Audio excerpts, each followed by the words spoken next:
நடைபெற்ற போட்டியிலே Chennai super Kings அணியை சன்ரைசர்ஸ் ஹைதராபாத் அணி 5 விக்கெட்டுகளால் வென்றது.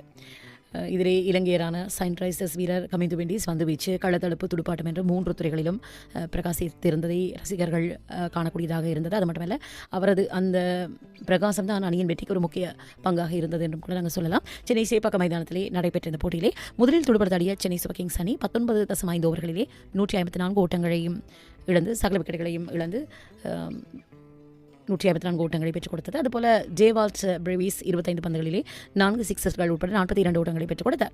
அதுபோல ஹர்ஷால் பட்டேல் வீசிய பந்தை பிரேவிஸ் அடித்தபோது கமிந்து மெண்டிஸ் அபாரமாக பந்தை பிடித்து அவரை ஆட்டமிழக்க செய்தார் என்று கூட நாங்கள் சொல்லலாம்.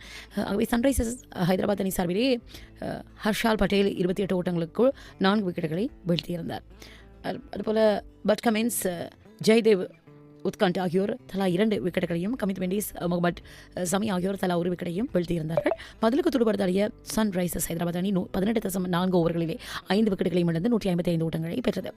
இஷான் கிஷான் 34 பந்துகளிலே 44 ஓட்டங்களையும், கமித் மெண்டிஸ் 22 பந்துகளிலே ஆட்டமிழக்காமல் 32 ஓட்டங்களையும் பெற்றுக் கொடுத்தார்கள்.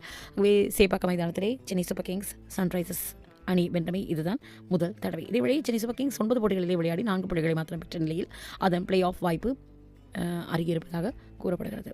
சரி, அதே சமயத்தில் இப்பொழுது இலங்கையிலே நடத்தப்படுகின்ற மகளிர் மும்முனை சர்வதேச ஒருநாள் கிரிக்கெட் தொடர் மிக ஒரு முக்கிய வாய்ந்த ஒரு போட்டி என்று கூட சொல்லலாம்.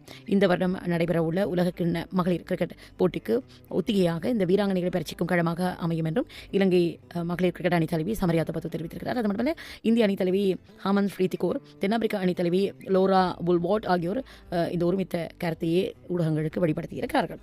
ஆகவே எதிர்பார்க்கலாம் அவருடைய துடுப்பாட்டம் அப்படி இருக்கிறது என்று. அதே சமயத்தில் இப்பொழுது ஐபிஎல்ல உங்களுக்கு தெரியும், இந்தியன் பிரீமியர் லீக்கில் திடீரென்று ஒரு மாற்றம் கொண்டு வரப்பட்டிருக்கிறது. நடுவர்கள் துடுப்பாட்ட மட்டைகளை சோதிக்க ஆரம்பித்திருக்கிறார்கள். அதற்கென்று ஒரு தயாரிக்கப்பட்ட அழகும் கருவியை பயன்படுத்தி இந்த மட்டைகள் சோதிக்கப்படுகிறது. இதுக்கு என்ன காரணம் என்று சொன்னால், இந்த சோதனை அனாவசியம் என்று கூற முடியாது. காரணம் என்னால் இதுவரை நடத்தப்பட்ட சோதனைகளிலே 2 அந்த விதியை மீறி பெரிய மட்டைகளை பயன்படுத்தியது கண்டுபிடிக்கப்பட்டது.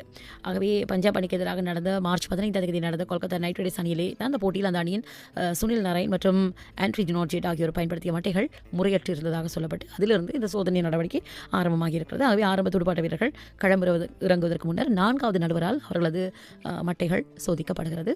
ஆகவே களத்துக்கு வருகின்ற மற்ற துடுப்பாட்ட வீரர்களுடைய மட்டைகள் கள நடுவர்களால் சோதிக்கப்படுகிறது.